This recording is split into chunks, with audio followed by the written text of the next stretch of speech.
Lembro da sensação de te ver entrar pela porta, com a mochila preta nas costas e uma mala de mão. Você sempre me pegava no colo e me abraçava, mesmo cansado depois de trabalhar durante a semana inteira e viajar até aqui para me ver.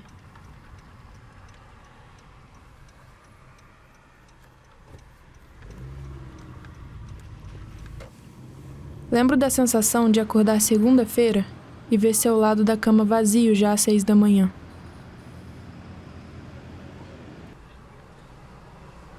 Deitava no seu travesseiro para ver se tinha sobrado um pouquinho de você. Talvez seja exatamente por isso que eu esteja aqui, tentando resgatar você, pai. O que é, o que foi e o que ainda pode ser.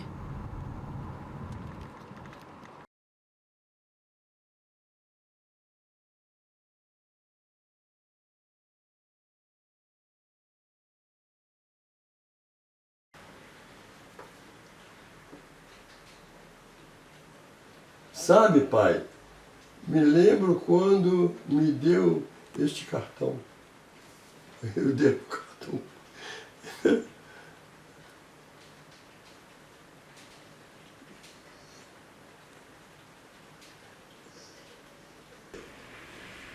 Mãe minha me ensinou muita coisa, essa velhinha.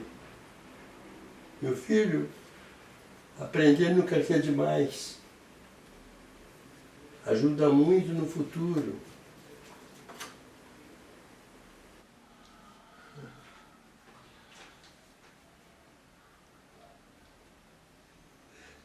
Certidão de nascimento, você adora a minha?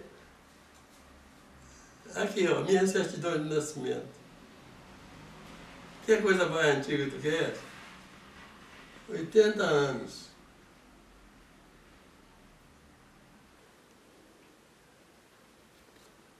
Tá vendo? R$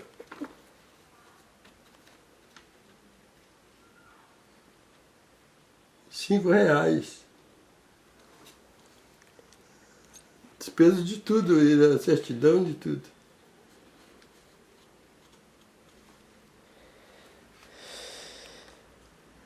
Não era real, naquela época não era real, era centavo. 20 centavos, 10 centavos. No dia do nascimento eu estava trabalhando no Rio e me ligaram, certo? Que você tinha nascido. A notícia mais importante, tão importante do nascimento quanto a do nascimento, foi de quando ela me falou que estava esperando gêmeos. Eu falei, santo Deus, meu Deus do céu.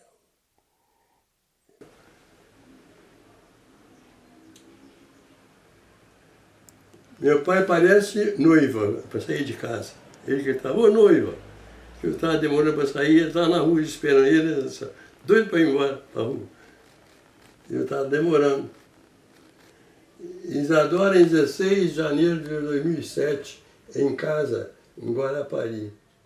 Enquanto a mãe preparava o PlayStation. A sua mãe foi num carnaval lá em Lima Duarte, que o meu pai estava mal, e eu lá trabalhando no Rio, indo e voltando, eu não podia ir ficar com meu pai lá no final de semana. Aí quando pintou o carnaval, eu vou ficar com ele, para os meninos poderem descansar, e ele vai ver o carnaval, eu fico com ele o carnaval inteiro lá com ele. Todo dia não vou arredar o pé dentro de casa. Não quero saber de carnaval, não. Vou ficar com ele. Fui para lá para isso. E no último dia de carnaval, a Eló com o Marcos voltaram para cá e falaram, Zé, ó, se você quiser ir dar uma voltinha na rua, aí, deixa o pai tomar conta, a gente olha ali para você, certo? Vai lá, toma uma cerveja, esparece um pouco. E eu fui lá na rua e tomar uma cerveja e entrei lá no fundo do quintal, lá de um clube lá, onde o pessoal estava brincando em carnaval, certo? E comecei a ouvir a música, tomando cerveja, eu conheci, vi a sua mãe. Antes de casar, um negócio que ela me escreveu. Ela me levou na Serra da Bitipoca, quando ela me deu isso. Ah, Zé, estamos separados não para sempre, nem por muito tempo. Mas enquanto você está lá e eu estou aqui, estarei pensando em você e sentindo muito sua falta. Te amo muito. Beijo. Beijão. O problema da memória é esse. A gente tem uma perda muito grande de energia. E essa perda de energia gera uma coisa que chama cansaço. Qualquer coisa que você faz, você cansa mais rápido, você cansa, você não aguenta com muita resistência durante muito tempo fazendo a mesma coisa. Você corre o risco de ficar na dependência dos outros, certo? Se você perder a memória, você fica incapaz de fazer qualquer coisa. Lembrar que você precisa trocar uma roupa, que a roupa está suja, certo? Lembrar que onde está a roupa que você vai vestir, certo? E lembrar que você, quando tira uma roupa, tem que levar a roupa suja para lavar. Então, aí você fica uma pessoa inutilizada, vivendo às custas dos outros, certo? Isso é muito doloroso, certo? Então, se tornar uma criança diante de qualquer adulto, depender de tudo, depender para tirar a roupa, para trocar de roupa, para vestir outra roupa, começa a depender de tudo. Você perde a memória, você não sabe tirar uma roupa e vestir. Sabe como é que é? Você chega a zero. E é bom você lembrar das coisas, né? Eu lembro, meu pai tinha um cavalo que chamava Guarani, tinha um cara humilde lá no arraial onde eu morava que chamava,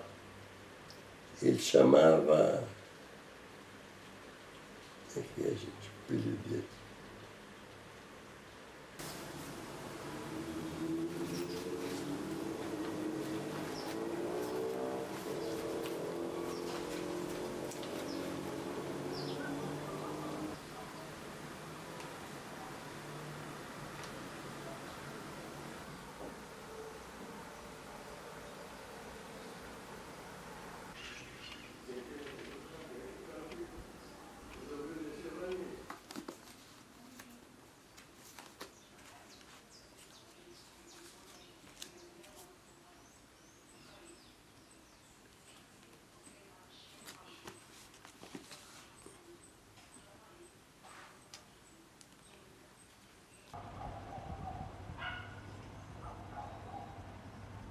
É estranho eu dizer que nunca te vi sem o cabelo grisalho?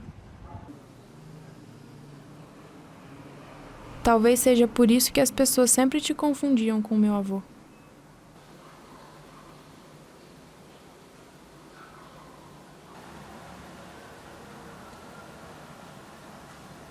Qual o segredo da disposição invejável que o senhor tem? Desde pequena me pergunto onde guarda tanta juventude.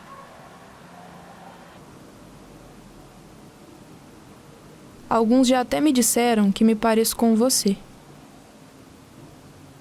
Sempre torci para que isso fosse hereditário e eu tivesse exatamente a mesma força. Acho que não é.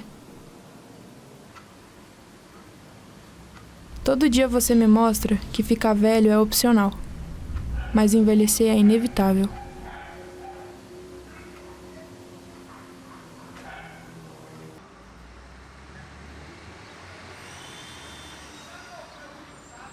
Foi feita uma seleção, as empresas de Cataguases fez uma seleção dos alunos que estavam recém-formados em administração de empresa no Machado, e eu entrei, fui indicado. Então eu entrei. Então, foram uma turma para as fábricas de tecido e outra turma, e eu fui para a fábrica de papel. E aí, essa fábrica de papel, eu continuei nela. Fiquei lá uns 5 anos, uns 6 anos, mais ou menos. Quando você for comprar quiabo, dá preferência se tiver algum lugar que tiver o quiabo mais novinho, pequeno, é melhor. Quiabo grandão, às vezes acontece dele ele quebrar, mas às vezes ele é duro. E é a qualidade. Então, o quiabo miúdo, pequeno, é ótimo. Ele cozinha fácil, rápido, ele desmancha. Então ele torna-se um alimento mais saudável, mais gostoso. Acontece que a fábrica estava com um comprometimento muito grande e não podia continuar daquele jeito. Ela estava fabricando um papel sem mercado, que não tinha mercado. Ela estava vendendo no vermelho, porque ela não estava vendendo, mas perdendo dinheiro, porque o preço de mercado não dava condição dela sustentar a despesa que ela tinha. Então, tudo tem que ser feito gradativamente, devagar. E perguntar, não ter vergonha de perguntar, ter curiosidade de aprender como é que faz, como é que escolhe uma determinada coisa, certo? Para você não comprar mercadoria ruim. Então, você vai escolher manga. Aí, se você não souber escolher, você escolhe uma manga que está... A banana, quanto mais verde, mais pesada. Quanto mais madura, mais leve, porque ela vai perdendo água. Entendeu?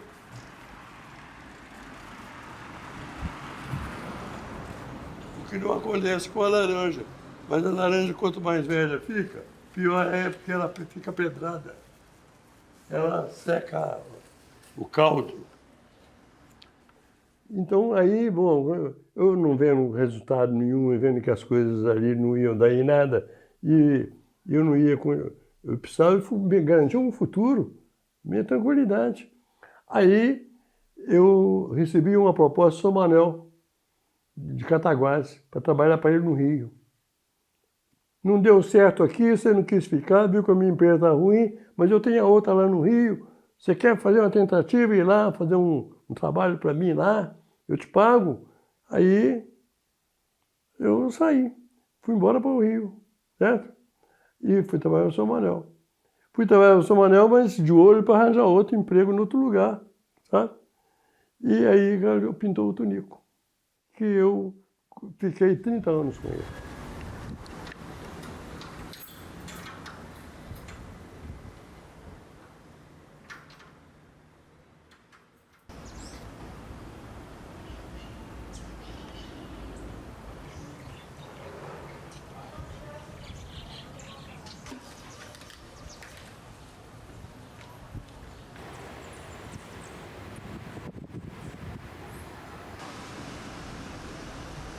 Lembro da sensação de euforia quando minha mãe dizia que você ia tirar folga do trabalho e viajar com a gente. Eu sempre me divertia. Você sempre me divertia. Sempre deixava eu me sujar todinha enquanto a mãe ficava preocupada. Talvez o senhor já soubesse a importância de aproveitar cada segundo da vida. Não sei. O senhor sempre revisita cada segundo da sua?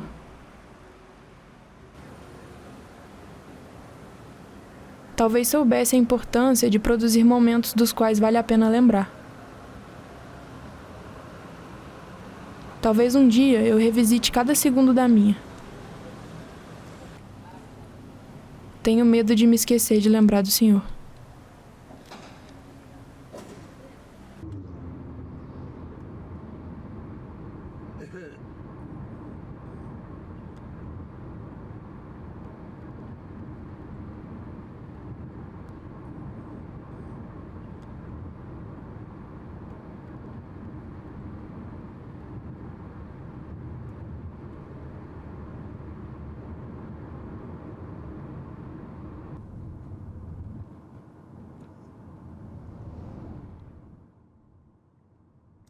Um outro distrito, além de São José dos Lopes, que pertencia a Lima Duarte também. Aí nós mudamos para os Lopes, que o meu pai trabalhava de agregado de fazenda, tirando leite e levando tropa com as coisas que colhiam lá. Ele trazia tudo para Lima Duarte, na estação, para pôr no trem, para despachar. Então ele só tinha a obrigação de trazer e entregar. E voltava com as tropas lá para a roça.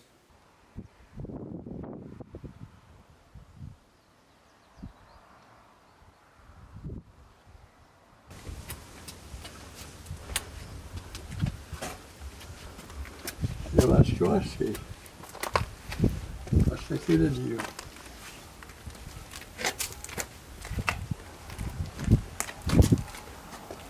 Aí, estou coitado aí. Cara, isso. Antônio Inácio Maria Luísa de Almeida. Em 13 de 1999, outubro, 1º de outubro.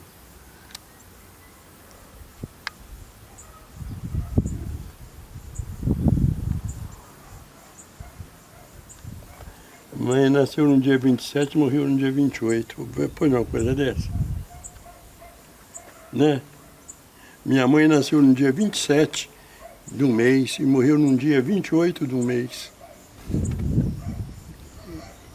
Nasceu num dia e morreu no outro. Certo? Em 2002 que ela nasceu. Não, em fevereiro. 27 de fevereiro que ela nasceu e morreu no dia 28 de junho. Ela nasceu em 1918 e morreu em 2002.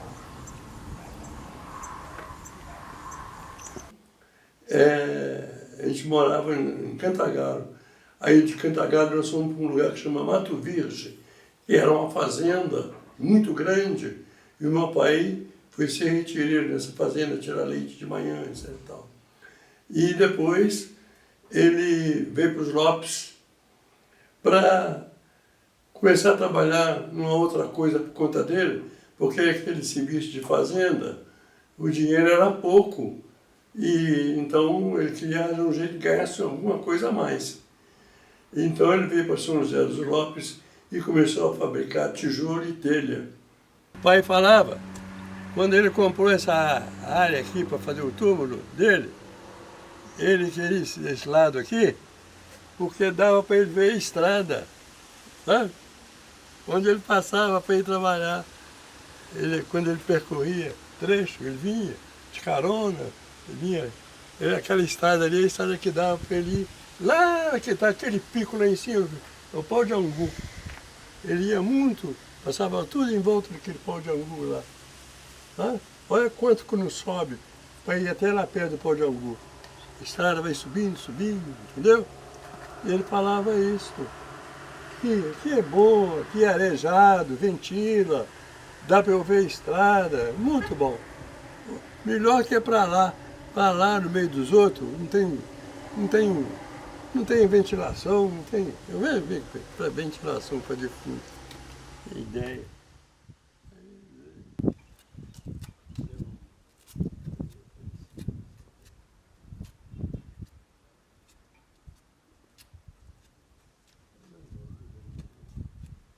Aos 7 anos que eu pude começar a estudar no grupo escolar Biascote.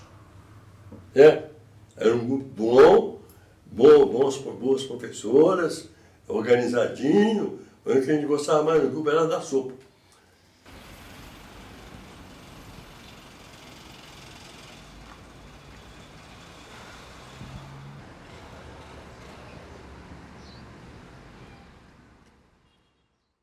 Afinal, você pode observar que tem um telhado.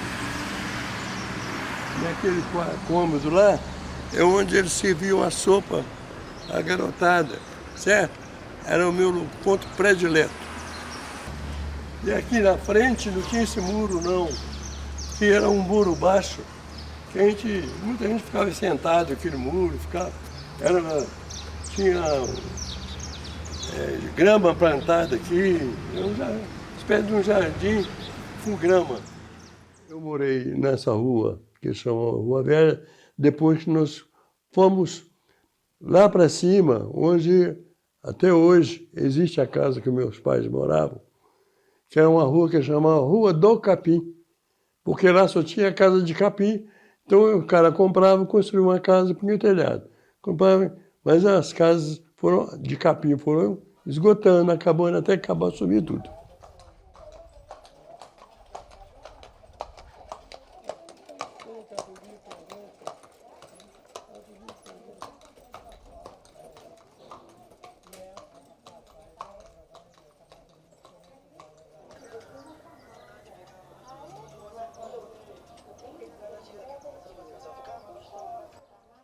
Eu, lá dessa casa, eu ia na escola de tarde e, às vezes, depois de segunda, terceira série, eu passei aí de manhã.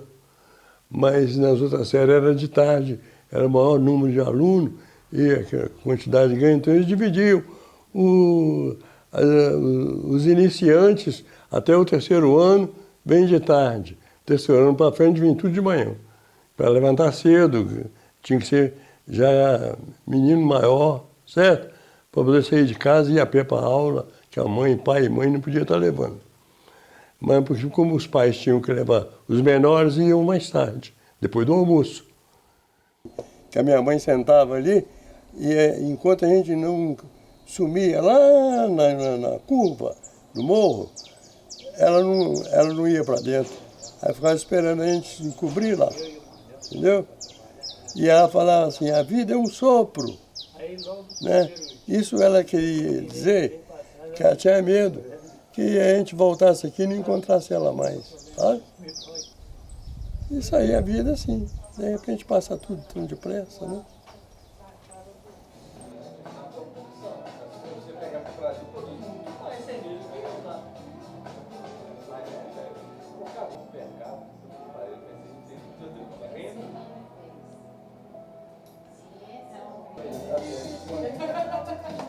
O fósforo. Parabéns pra você. Essa data felicidades, muitas felicidades, muitos anos de vida. Parabéns pra você. Essa data querida. Muitas felicidades, muitos anos de vida. Parabéns pra você. Este documentário é uma corrida contra o tempo. Eu lembro, pai. Eu lembro.